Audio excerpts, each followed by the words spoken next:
How's it going, ladies and gentlemen? Mr. Donahue here once again. This time we're going to take a look at 6.1 and 2 stuff, which has to do with the wave nature of light and quantized energy and photons. So let's get into it. Number one, what is the equation that relates frequency, which, is this little new symbol, wavelength, which is this lambda symbol, and the speed of light, which is the little c?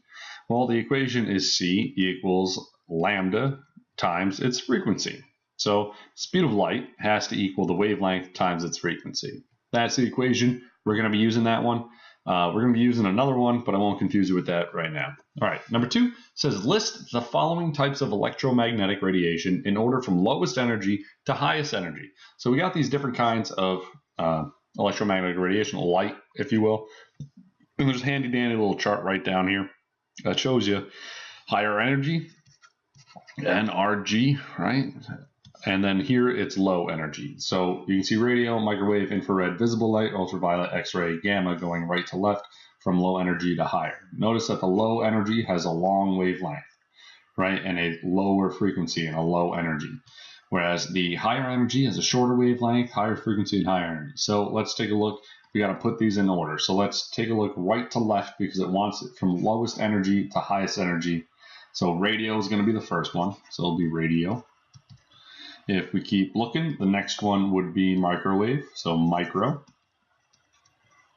radio, micro, and then after that we get infrared, which I'm going to abbreviate IR, and then after that we get visible, which isn't one of our options here, so we can skip over that one, and then we get ultraviolet, so UV, and then we have X-ray, and I think that's everything, right? We got 1, 2, 3, 4, 5 things, 1, 2, 3, 4, 5, cool. And that's how you do number 2. This is kind of low level, need to know it kind of stuff. All right, 3. How fast does electromagnetic radiation travel through a vacuum? It's a really long, obnoxious, crazy number, but for what we're doing, we can usually simplify it to just 3.0 times 10 to the 8 meters per second. So that is, well, let's 3.0 times 10 to the 8, so that'd be 1, 2, 3, 4. If I did all my math right, that's 300 million meters every second. So you go 1/1000. Light just traveled 300 million meters. It's crazy fast. Okay. 4. Oh, and another thing, just know when it's saying this vacuum, it doesn't mean like a vacuum cleaner. All right, it's saying a vacuum, the absence of matter. The light is just traveling through space, and there's nothing there. Right? It's not. Well, why does it travel that fast in a vacuum cleaner? Why are we interested in that? It's not that kind of vacuum. 4. Determine the wavelength of light that is associated with a frequency of 2.43 times 10 to the 14 per second. This per second, sometimes you'll also see as hertz. It's the same thing. So, well, I know this equation, from earlier, and it wants the wavelength of light with this frequency. So we're trying to solve for wavelength. So rearrange, you got to divide each side by the frequency, and you'll get wavelength equals the speed of light divided by the frequency. So I know that the speed of light is at 3.0 times 10 to the 8 meters per second.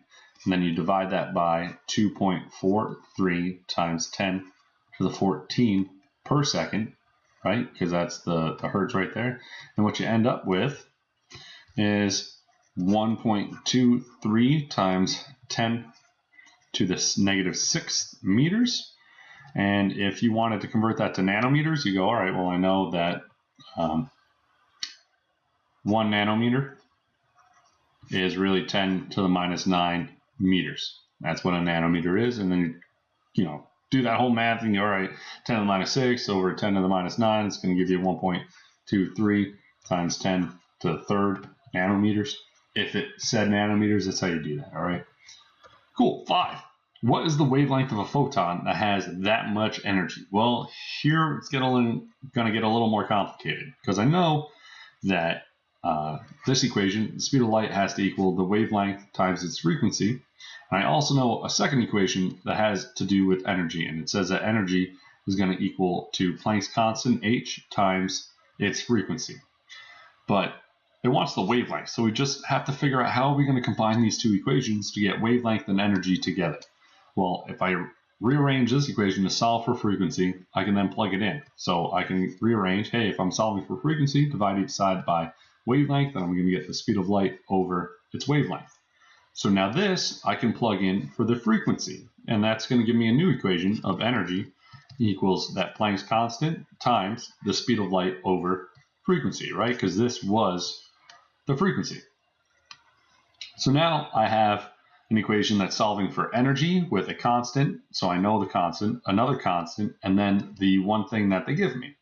Or I'm sorry, the one thing I'm trying to get, right? And I know the energy. So now let me rearrange this to get wavelength by itself. So I got to times each side by wavelength, and I'm going to get wavelength and divide each side by the energy. So I'm going to get wavelength equals H times C on E.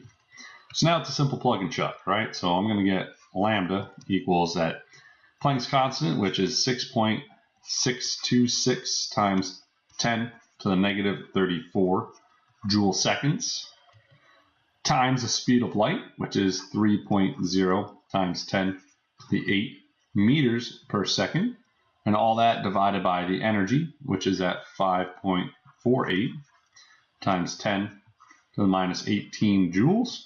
And then when I plug and chug that, what I end up getting as an answer is 3.6 times 10 to the minus 8 meters. And what are my units? Well, let's see. I got joules divided by joules. Boom. I got seconds times by per second. And then I'm left with just meters. So that's how I know my unit. So final answer for that one, right there. 6. Determine the wavelength of a photon that has 4.78 times 10 to the minus 19 joules of energy. So again, it's just like the previous problem where I'm going to have to use, this equation, HC on lambda. And then I'm solving for wavelength. So rearrange the equation to get wavelength on one side. And I'm going to get wavelength equals HC on E. So now I just kind of plug and chug, right? Because I got a constant, and E is given to me, right? That's an E. So plug and chug. 6.626 times 10 to the negative 34 joule second times speed of light, which is 3.0 times 10 to the 8th meters per second, all over the energy they give me, 4.78 times 10 to the minus 19 joules. If I check my units, joules cancels out joules, seconds divided by seconds cancel out, and I'm left with meters. So good. When I plug and chug and get all my numbers, I end up with 4.16 times 10 to the negative 7 meters. And that would be my final answer for number 6. Number 7.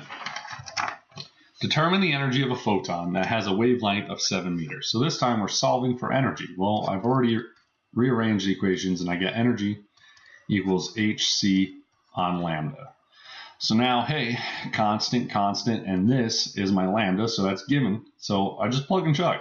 So H, Planck's constant, 6.626 times 10 to the negative 34 joule times second, times 3.0 times 10 to the 8th meters per second, all over the wavelength, which has to be in meters because my speed's in meters, 7.0 meters. So now I just plug and chug and see what I get. I end up with 2.8 times 10 to the negative 26 joules.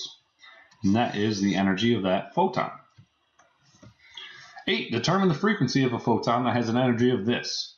Well, again, I'm going to use an equation that relates energy and frequency. In this case, I go back to the original form. Energy equals Planck's constant times by its frequency. So now plug it in. Planck's constant, actually, I lied. I'm solving for frequency this time. I want this, so how do I get it by itself? Divide each side by Planck's constant, and I'm going to get, that's an arrow. Energy over Planck's constant equals the frequency. So why don't I plug that in? 7.98 times 10 to the negative 18 joules, all over 6.626 times 10 to the negative 34 joule seconds. Joules are going to cancel out. My frequency is going to be in per second, which is perfect. And I end up with 1.2 times 10 to the 16 per second, or second to the minus 1. And that is its frequency. 9, last one for this section. How many kilojoules of energy are in a mole of red photons with a wavelength of 720 nanometers. So this is for a mole. All of these calculations we've been doing, this is for an individual photon. So now it's saying, what if we had a mole of photons? Well, we're going to follow the same process, at least to start. So we're going to go, all right, well, I know my energy is going to equal hc on lambda. And I'm using lambda because they give me a wavelength. So they want for a mole. So I'm going to have to do, all right, if that's my energy for one photon, I'm then going to have to times it by Avogadro's number, which is, again, 6.022 times 10 to the minus 23rd parts. I'm sorry, 10 to the positive 23rd parts per mole. So if you got a mole of atoms, that's how many atoms you got. You got a mole of shoes, that's how many shoes you got. So let's do that math and just set it all up. I'm going to have H, which is at 6.626 times 10 to the negative 34 joule times second, times the speed of light, which is at 3.0 times 10 to the 8th meters per second, divided by the wavelength, which again is going to have to be in meters. So remember that nano means 10 to the minus 9. So if I have nanometers, I have 10 to the minus 9 meters. So 720 nanometers is really 720 times 10 to the minus 9 meters. And then I got to times that by Avogadro's number, which is going to be that 6.022 times 10 to the 23rd parts, let's say photons, per mole. So let's see what happens. My meters cancel out my meters, my seconds cancel out my second. I'm going to end up with joules per mole. So now I just plug and chug and get my answer. And it is going to be, wait, no, I lied. Because then I'm only going to have joules, but I want kilojoules. So I got one more step. I got to convert joules into kilojoules. So you're all right, well, I need to cancel out joules, which is on top. So I put 1,000 joules on the bottom, which is 1 kilojoule. Because kilo means 1,000, right? So then I plug and chug, and now I can get my final answer of 166 kilojoules per mole, right? So boom, bada bing, bada boom. Cool. I hope you found that helpful. I'll see you in class. Okay, bye.